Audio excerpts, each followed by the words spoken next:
দর্শক আবারও জানাবো বাড়ি ফেরার খবর। এই মুহূর্তে মহাখালী বাস টার্মিনালে আছেন আমাদের সহকর্মী সাব্বির আহমেদ, সরাসরি যোগ দিচ্ছে তার সাথে। সাব্বির, মহাখালী বাস টার্মিনাল থেকে কি বাস সময় মতো ছেড়ে যাচ্ছে কিনা, যাত্রীরা কি বলছেন এই ঈদ যাত্রার ব্যাপারে?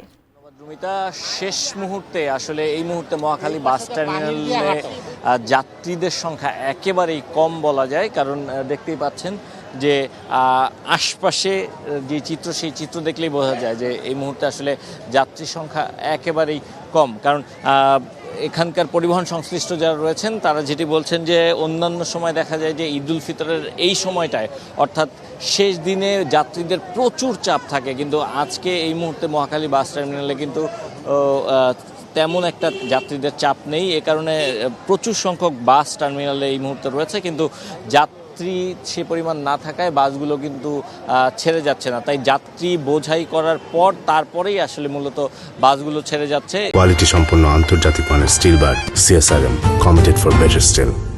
এ কারণে কিছুটা সময়, অর্থাৎ যে নির্দিষ্ট যে সময়ে নির্ধারণ করে দেওয়া হয়েছে বিভিন্ন গন্তব্যে যাওয়ার জন্য বাস ছাড়ার, সেই সময়ের চাইতে কিছুটা পরে বাস ছাড়ছে, কারণ তারা যাত্রীদের জন্য অপেক্ষা করছেন। এবং এখানকার যারা পরিবহন সংশ্লিষ্ট যারা রয়েছেন তারা যেটি বলছেন যে তারা এখন যে যাচ্ছেন, অর্থাৎ যেই গন্তব্যে আপনারা জানেন যে মহাখালী বাস টার্মিনাল থেকে উত্তরবঙ্গ এবং দক্ষিণবঙ্গের বিভিন্ন রুটে বাসগুলো যায়, তো যেই গন্তব্যে তারা যাচ্ছেন সেই গন্তব্যে যাওয়ার ক্ষেত্রে তারা বাস বোঝাই করে যাত্রী নিয়ে যাচ্ছেন ঠিকই, কিন্তু ফেরার সময় তাদেরকে কিন্তু যাত্রী শূন্য অবস্থায়, অর্থাৎ যাত্রী না থাকায় খালি বাস নিয়ে তাদের ফিরতে হবে। এ কারণে তারা বলছেন যে সরকার নির্ধারিত, আপনারা জানেন যে একটি ভাড়া রয়েছে, সেই ভাড়ার চাইতে তারা কিছু কিছু ক্ষেত্রে বেশি ভাড়া দাবি করছেন। এবং তাদের যুক্তিটি হচ্ছে যেহেতু তারা যাবেন এবং আসবেন, আসার সময় তারা যেহেতু খালি বাস নিয়ে আসবেন, সে কারণে তাদের যেন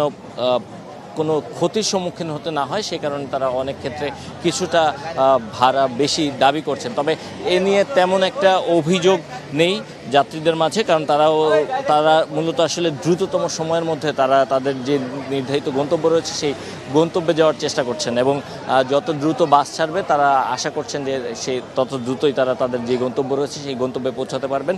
এবং একটি বিষয় একটু বলে রাখতে চাই যে মহাসড়কে তুলনামূলকভাবে অন্যান্য যেই ঈদগুলো রয়েছে বা সেই সময়ের চাইতে এই মুহূর্তে মহাসড়কে অনেক শৃঙ্খলা রয়েছে, কারণ আপনারা জানেন যে আইনশৃঙ্খলা বাহিনীর সদস্যদের পাশাপাশি সেনাবাহিনীর সদস্যরা বিভিন্ন জায়গায় গুরুত্বপূর্ণ পয়েন্টে মোতায়েন রয়েছে, এবং এ কারণে সুশৃঙ্খলভাবে এবং অনেকটা নিরবিচ্ছিন্নভাবেই যাত্রীরা তাদের যে গন্তব্য সেই গন্তব্যে যেতে পারছেন। অর্থাৎ তাদের যে ঈদ আনন্দ প্রিয়জনের সঙ্গে ভাগাভাগি করার যেই চেষ্টা, যেই আক্ষেপ, সেটি তারা করার জন্য নির্ধারিত সময়েই হয়তো গিয়ে গন্তব্যে পৌঁছতে পারবেন এবং তাদের যেই ঈদের আনন্দ সেই আনন্দ তারা উপভোগ করতে পারবেন। তো এই ছিল এই মুহূর্তে মহাখালী বাস টার্মিনাল থেকে সবশেষ। রুমিতা।